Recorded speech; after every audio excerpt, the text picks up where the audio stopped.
Every empire has a secret. Every government swears it serves the people. But behind the curtain, power often hides in places ordinary citizens never see. And in America, that hidden power has a name: the Federal Reserve. Most people imagine the Federal Reserve as just another branch of government, like Congress or the Supreme Court, a boring building full of economists, crunching numbers, setting interest rates. But what if I told you it is neither federal, nor does it have reserves? What if I told you this institution, born in secrecy, now shapes every dollar in your pocket, every loan you take, every crisis you endure, without ever facing a vote from the people it governs? The illusion is simple. America runs on democracy. The reality is darker. Money, the lifeblood of the system, is managed by a machine most Americans barely understand. And the deeper you look into its history, the stranger, more dangerous, and more hidden it becomes. The year was 1907. America was booming, but beneath the surface, the financial system was a rickety carnival ride waiting to collapse. Banks printed their own money, issued risky loans, and gambled with deposits. Then it happened. The stock market crashed. Banks failed. People lined up in the streets, desperate to withdraw their savings. And then, out of the shadows, one man saved America. Not the president, not Congress. It was J.P. Morgan, the richest banker in the country. In a single night, he locked his fellow bankers in his Manhattan mansion and forced them to sign agreements to backstop the system. Morgan, a private citizen, had just done what the government could not: saved the U.S. economy. But think about the lesson here. When panic struck, democracy was powerless, private finance ruled, and that night planted the seed for something even more dangerous: an institution that would make the power permanent. In 1910, 7 men boarded a train under the cover of night. They didn't use their real names. They told the staff they were going on a duck hunting trip. Their destination? Jekyll Island, off the coast of Georgia. Who were they? The nation's top bankers, representing J.P. Morgan, Rockefeller, Kuhn Loeb, and the powerful financial families of Wall Street. Alongside them, Senator Nelson Aldrich, one of the most influential politicians of the age. Behind closed doors, cut off from the outside world, they drafted a plan. A plan for a central bank that would look public but act private. A system that would protect the biggest banks from collapse while giving them the power to control credit, interest, and money itself. The public never voted on that meeting. The newspapers never reported it. For years, the full story was hidden. But out of that secret gathering came the blueprint for what would become the Federal Reserve. When Congress finally passed the Federal Reserve Act in 1913, Americans were told it was a reform to protect the little guy, to stabilize the system. But in truth, the fingerprints of Wall Street were all over it. The foxes had not just entered the henhouse, they had built it. Here's where the illusion deepens. The Federal Reserve is not like the Treasury or the IRS. It is not run directly by the government. Instead, it is a hybrid creature, part public, part private. 12 regional Federal Reserve banks operate like private corporations, complete with stock owned by member banks.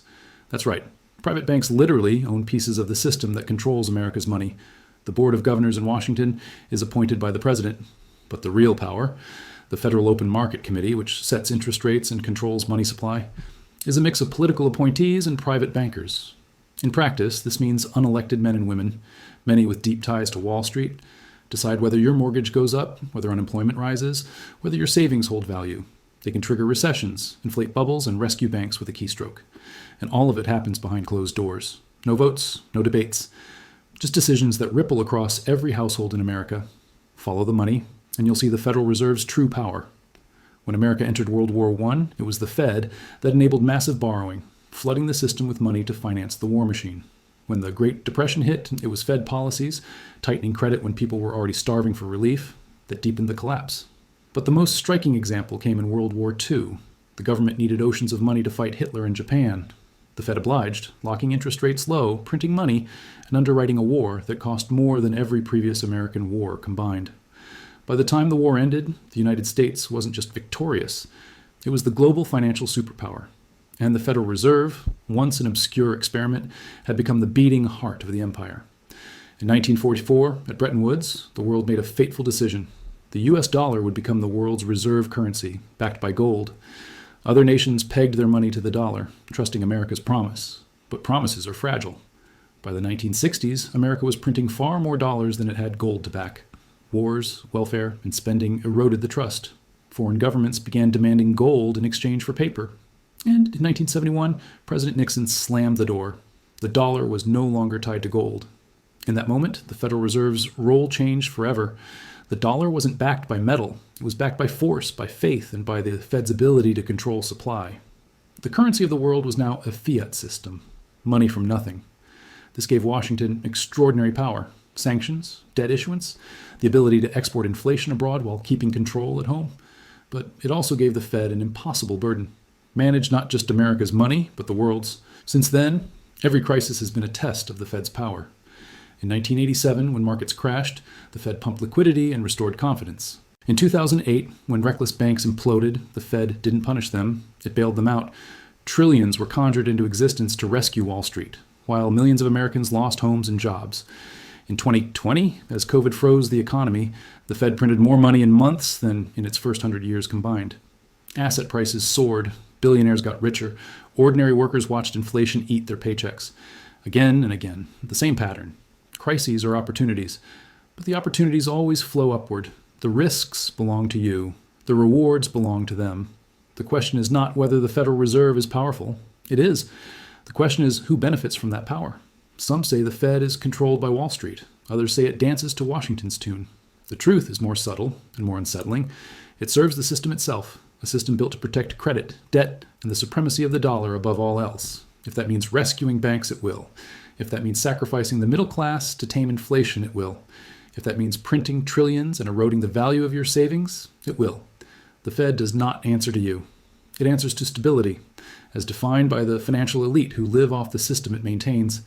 History has shown this again and again. Institutions that appear to serve the people often serve power instead. The Byzantine solidus, the French assignat, the Confederate grayback, each claimed to protect stability, but each became a weapon that destroyed ordinary wealth.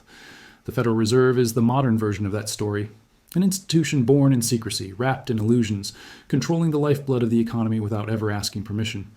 And here's the chilling truth. When the next crisis comes, it will not be your voice that matters. It will be theirs. So the question is not, does the Federal Reserve control America's money? It does. The real question is, do you understand the game well enough to survive it? Because every empire swears its money is safe. Every government insists its promises will last forever, and every time, history proves them wrong. If this gave you a new perspective, subscribe. History has the answers, and I'll show you where to look.